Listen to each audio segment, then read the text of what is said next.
Chers frères et sœurs, bonjour, soyez le bienvenu à cette prière du matin, ce moment de rencontre avec le Seigneur, à ce moment de rencontre entre nous-mêmes, frères et sœurs, parce que le Seigneur nous a demandé de prier ensemble, d'être là, deux ou trois sont réunis en mon nom, là au milieu d'eux je le serai.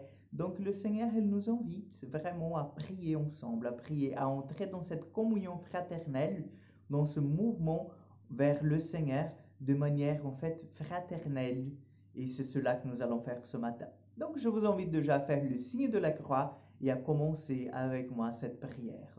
Au nom du Père, du Fils et du Saint-Esprit, je vous salue Marie, pleine de grâce. Le Seigneur est avec vous. Vous êtes bénie entre toutes les femmes. Et Jésus, le fruit de vos entrailles, est béni. Sainte Marie, Mère de Dieu, priez pour nous pauvres pécheurs, maintenant et à l'heure de notre mort. Amen. Notre-Dame du Mont Carmel, priez pour nous. Nous allons prendre l'évangile de Luc, chapitre 1, verset 6.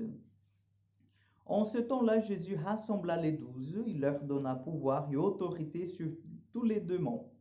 Et de même pour faire des guérisons, il les envoya proclamer le règne de Dieu et guérir les malades.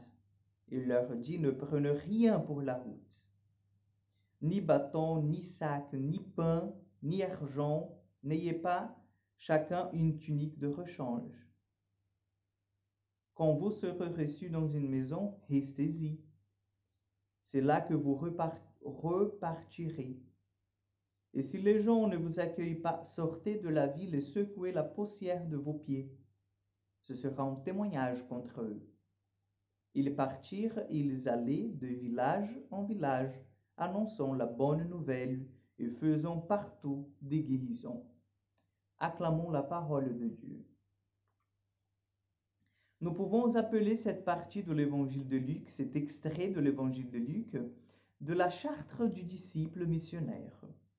Vous savez, chers frères et sœurs, que lorsque nous nous engageons dans la mission du Seigneur, lorsque nous nous engageons de corps et d'âme, et c'est en fait le rôle, le but du baptême, la vocation du baptisé, c'est d'annoncer, c'est de devenir un disciple missionnaire. Nous sommes inscrits aussi dans un mouvement de confiance, d'abandon à la providence divine. Le Seigneur, il ne nous demande pas de prendre 2 tuniques, sandales et voilà des choses en excès, non pas parce qu'il est méchant, parce qu'il veut que nous vivions dans un dépouillement complet et qu'il faut que nous vivions dans le manque. Non. Le Seigneur, il veut que nous fassions l'expérience de vivre seulement de lui et de voir combien il est bon et comment il traite en fait ses enfants, ses disciples, ceux qui s'engagent envers lui. Parce que si nous donnons tout au Seigneur, sachez bien que le Seigneur, il va pourvoir, chers frères et sœurs. Il va aussi tout donner. Il va combler nos besoins, il va nous donner, parce que l'expérience nous le montre, il va nous le donner encore plus, même ceux dont on n'a pas besoin. Donc l'expérience pure et nette, c'est de nous centrer sur ce qui est essentiel dans la mission, c'est l'annonce de la parole de Dieu. Nous ne devons pas arriver chez les gens pour annoncer la parole de Dieu et leur demander s'ils ont une machine à laver pour que nous puissions laver nos vêtements, pour que nous puissions faire au plan de notre sac à dos, pour que nous puissions... Non, le Seigneur, il pourvoira.